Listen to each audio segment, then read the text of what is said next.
Manana ny ambarany UDRC mikasika ny tetsy andro moa fa manana fifidianana izay nivoaka tao anaty filan-kevitry ny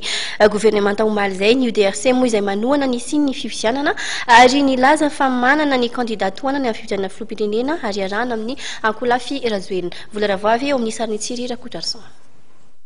Ny fifidianana ny lalatokana fa amin'ny firenena mivoaka ny krizy ararany sy rintsany raha tokana moka tety andro isan-karazany momba ny fifidianana ny gouvernemanta araka nambara ministra Reposa Julien tarika ny UDRC manohana tanteraka ny tety andro iny ny UDRC araka izany na ny fifidianana ho filoham-pirenena io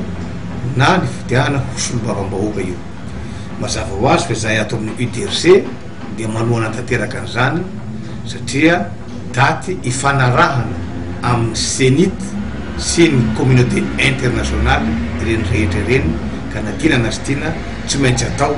ary tokony vonona amin'izay ny mpanao politika rehetra. Mikasika ny candidat amin'ny fifidianana dia nilaza ny UDRC fa ho fantatra tsy ho ela ary hivoaka ny fomba ofisialy mialohan'ny fahavalon'ny volana aprily ny candidat ho tiana amin'ny mpiaradia amin'ny filohan'ny teteza mito. 9 avrily ho avy ireo no hanomboka ny ametrahana ny atota taratasy izay olona hilatsaka ho filoham-pirenena. Ny UDRC moa araka ny falazaina hatramin'izay dia tsy maintsy mifanaraka amin'ny namana rehetra miara-mitolona indrindra amin'ny filoha Andry Rajoelina ho amin'izay candidat hatolotra amin'io. Ny azoko lazaina androany dia alohan'io fepotona ametrahana n'io candidature io dia ho fantatra antsika iza ny olona hatolotry ny UDRC miaraka amin'ny namana rehetra mpiara-mitolona. Raha ny tena maro ny olona tokana satria tsy afaka izarazara ny ato amin'ny UDRC fa tsy maintsy olona tokana hifanarahany namana rehetra no iarahana tohanana amin'io.